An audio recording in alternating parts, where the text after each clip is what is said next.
You were way off. All right. That's You said, Papa. You made up some.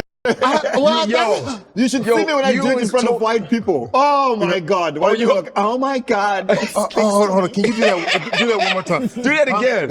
What does it mean? It means, look, there's a lion. Oh my God! You're joking. That is not what that means.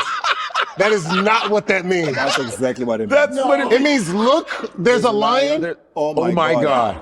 It's a Look, there's a lion. Oh my God. It's a lion.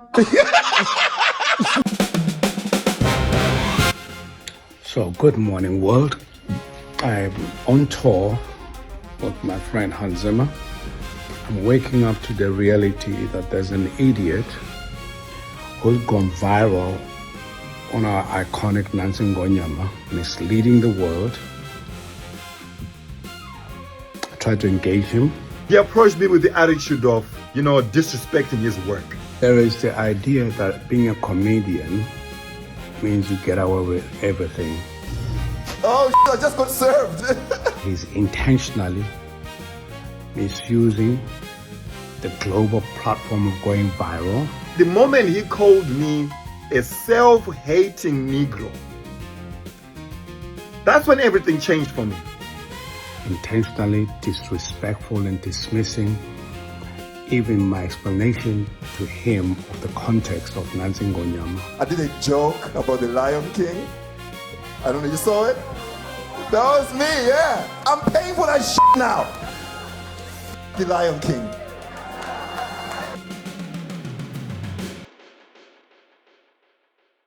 What makes the Learn More Jonasi and Label M story so interesting is that it is not really about whether the joke was good. It's about what happens when an older cultural figure hears a younger comedian making a joke out of something he treats as sacred and decides this is not just disrespectful, but lawsuit worthy. And that's why this whole thing feels bigger than a normal comedy controversy. Because on paper, the story is almost absurd. A comedian makes a joke on a podcast about the opening chant from The Lion King. The clip goes viral. The legendary South African composer behind that chant gets angry, posts videos, says the joke twisted the meaning of the song, and then sues the comedian for millions. A few days later, the comedian is on Instagram defending himself, saying he was open to talking until things got personal. Then the internet rallies around him. A GoFundMe blows past its goal, and now even Godfrey and Akbar are talking about maybe getting Label M onto the podcast to calm things down before this gets even sillier. That's the basic outline. But the reason this has legs is because every stage of it says something about comedy, legacy, and the gap between generations. The joke itself happened on the February 25th, 2026 episode of 154 Africa, where Learn More Jonasi was talking with Godfrey and Akbar Gbajabiamila. The clip that went viral came from a section where Akbar brought up the Lion King chant, messed it up, and Learn More jokingly corrected him before giving his now infamous comic translation, "Look, there's a lion. Oh my God."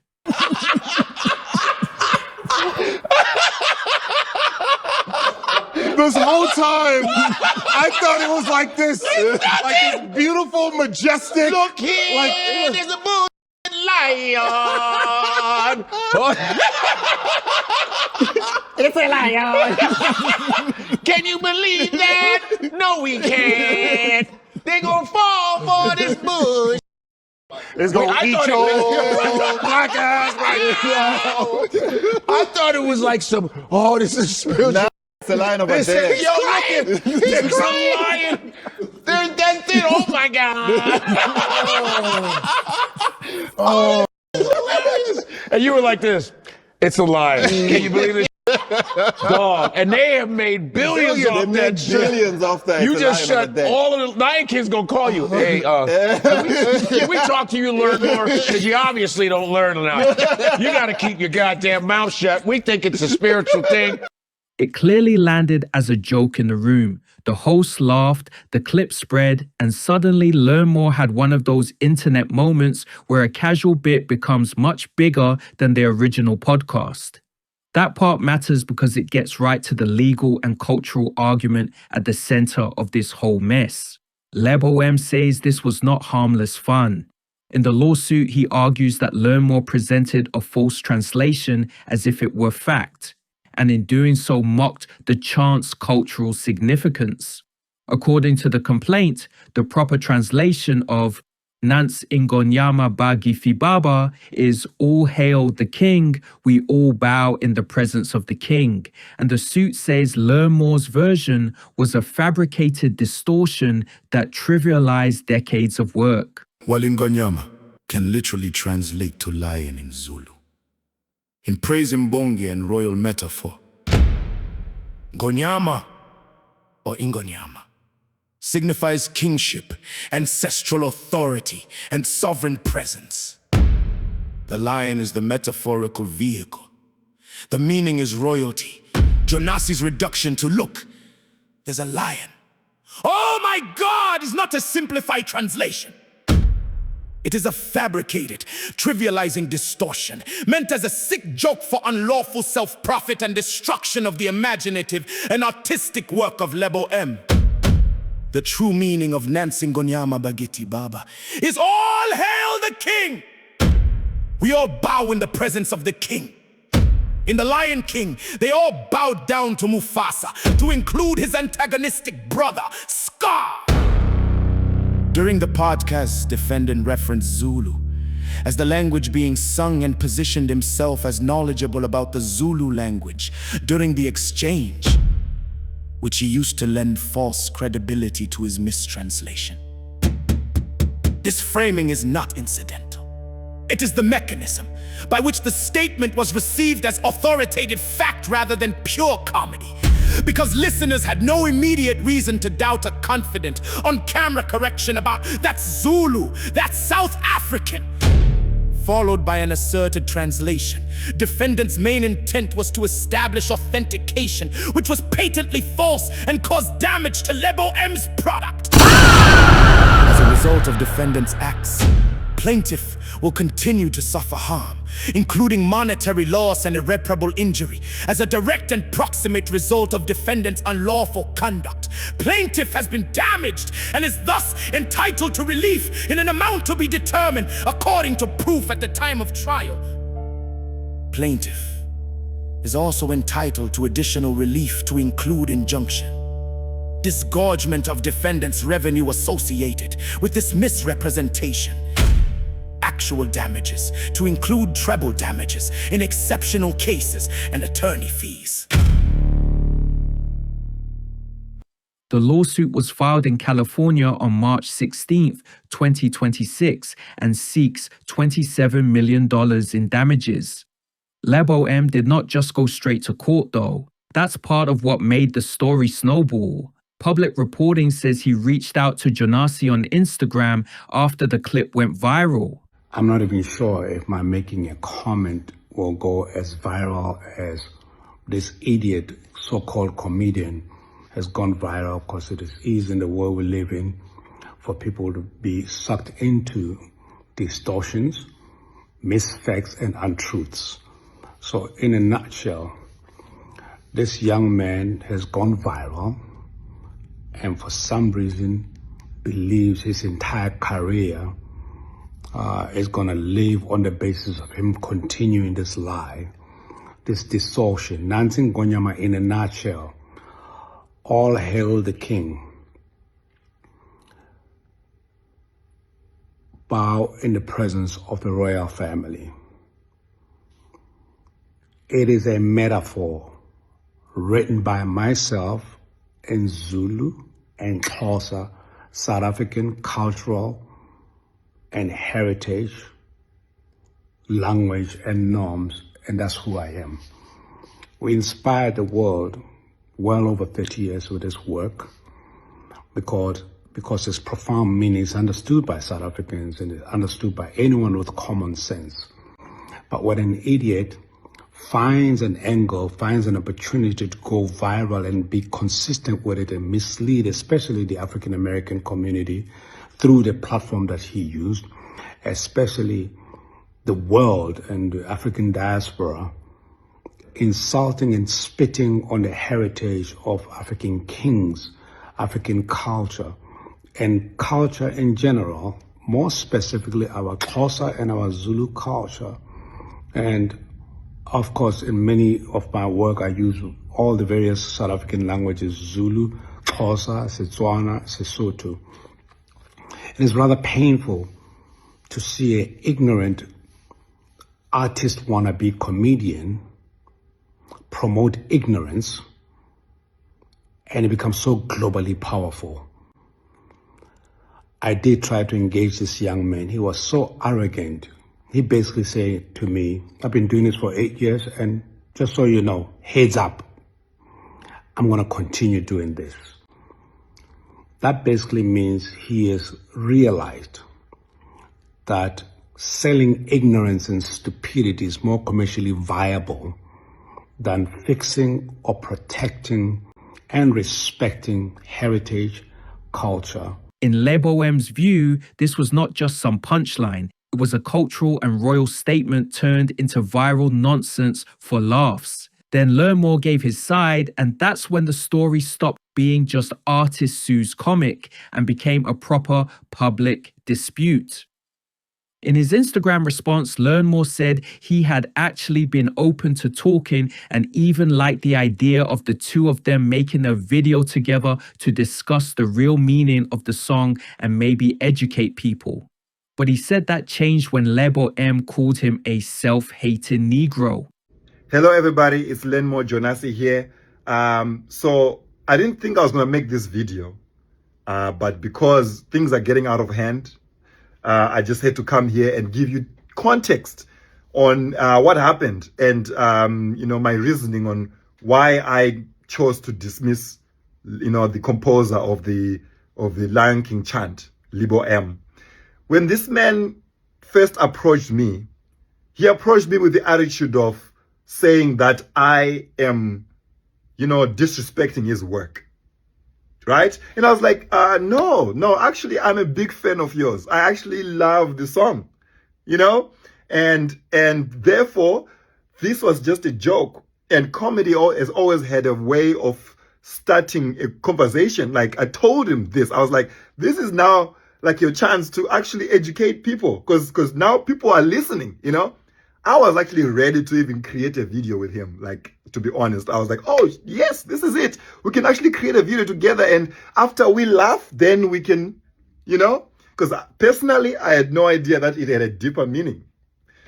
But then the moment he called me a self-hating Negro,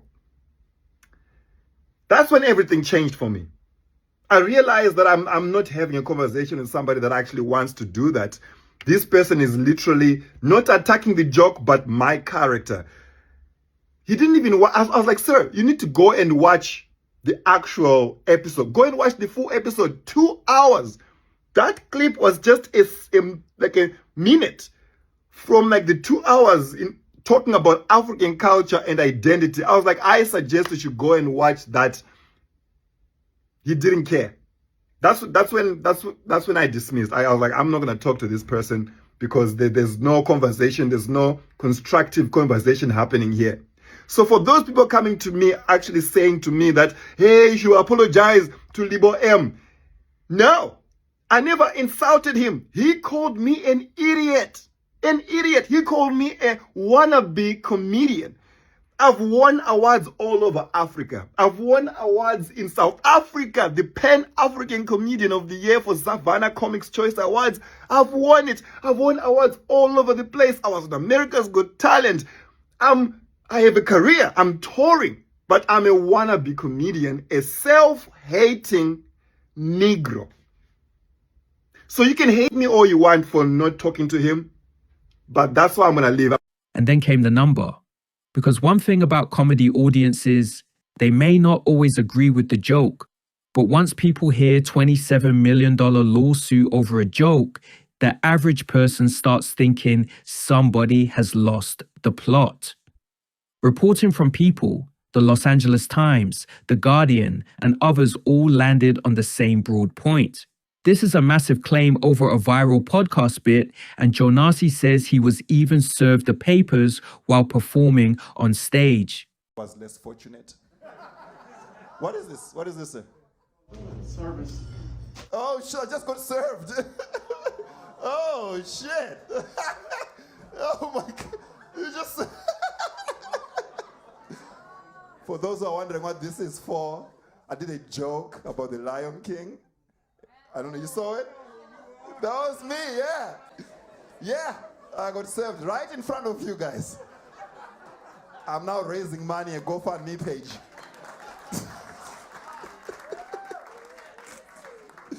Oh, this is so funny, man. All right, how do we move on from this? You know, this is what happened, you know. I was watching The Lion King, and my question was, why do these lions have American accents? And they're like in Africa. And the only accent they gave it to the monkey. What the f***?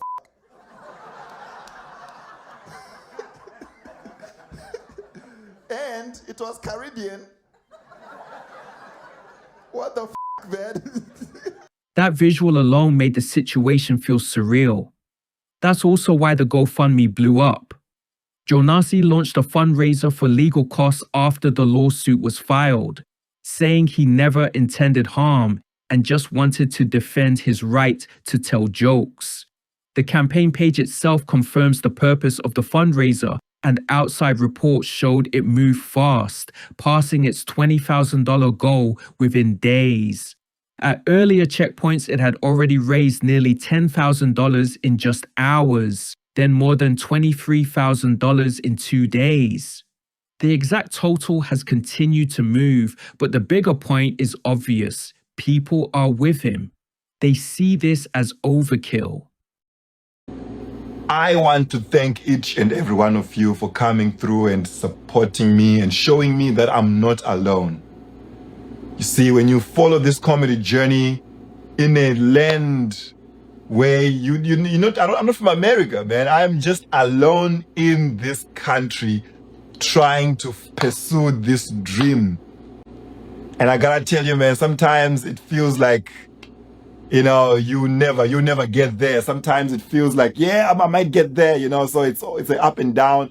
And sometimes I do feel like I'm alone, but you guys were like, nah, bro, we got you.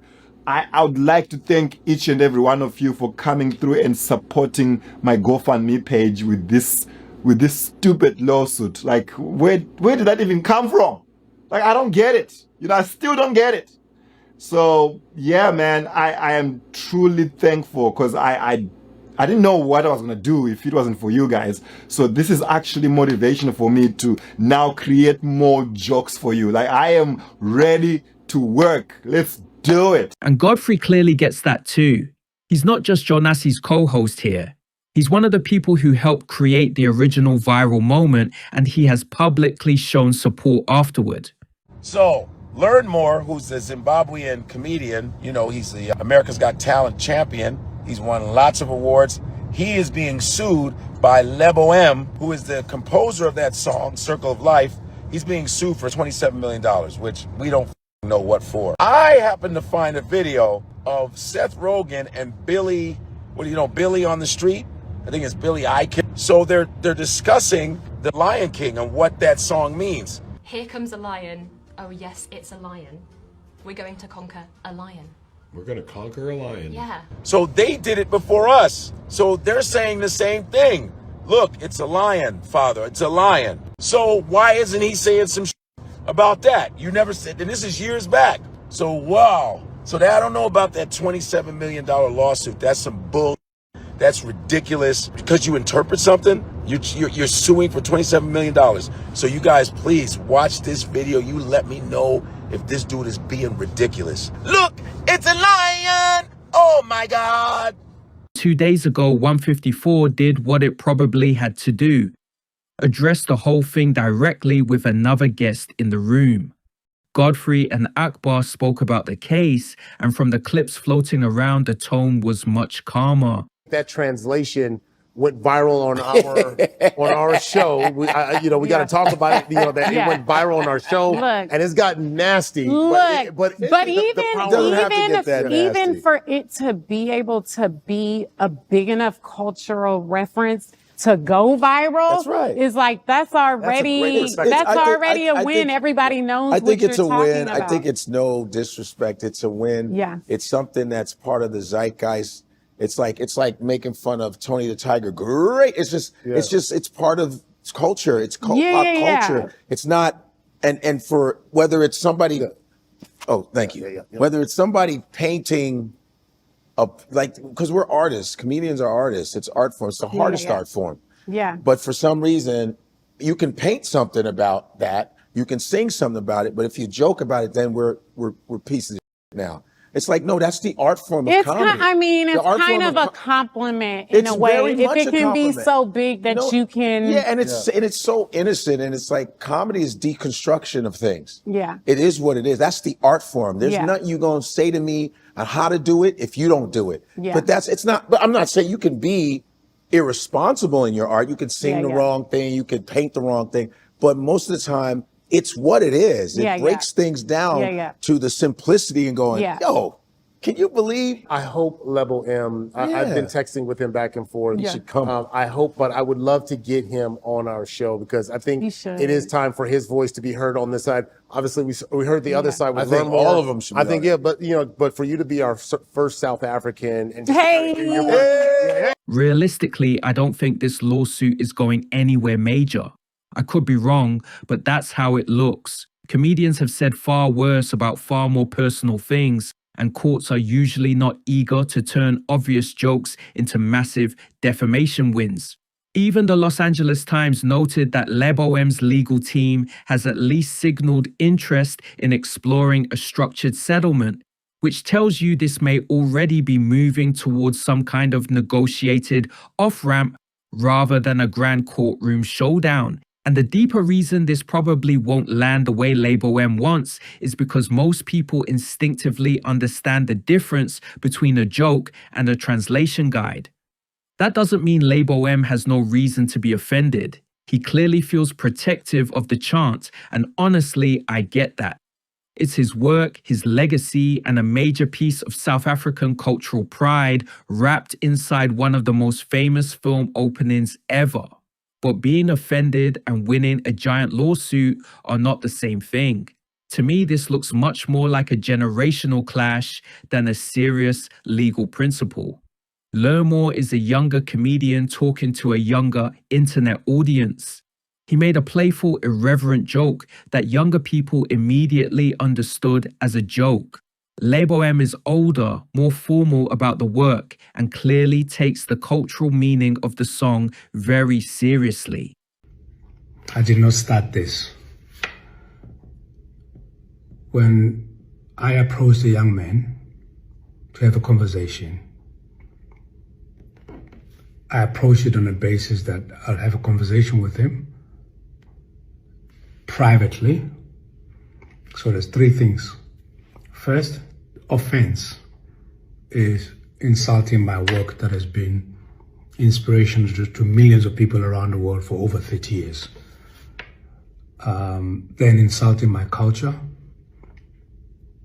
And then when I approach you to have a discussion privately, the young man said two key things that upset me.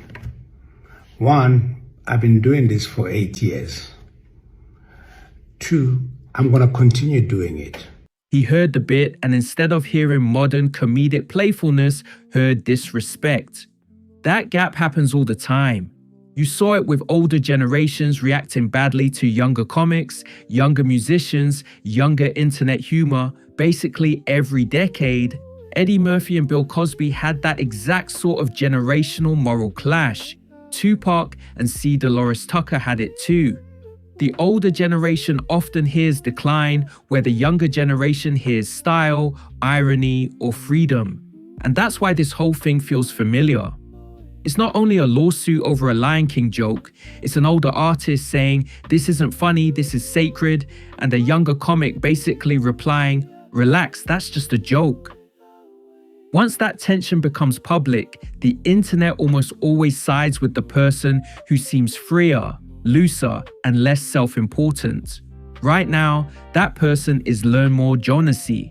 So the real story may not be whether Label M was offended. He obviously was. The real story is that the public seems to have decided this went too far the second the legal papers came out. The fundraising support, the social media reaction, and even the tone from Godfrey and Akbar all suggest the same thing. People think Learn More made a joke, Label M took it personally, and now the response feels wildly disproportionate. And if this does end with Label M coming onto 154 to talk it out, that would probably be the smartest outcome of all. Because once you remove the legal chest beating, what you're left with is actually a decent conversation. Who gets to joke about culture, how much respect is owed to legacy, and why older artists so often hear disrespect where younger audiences hear a bit.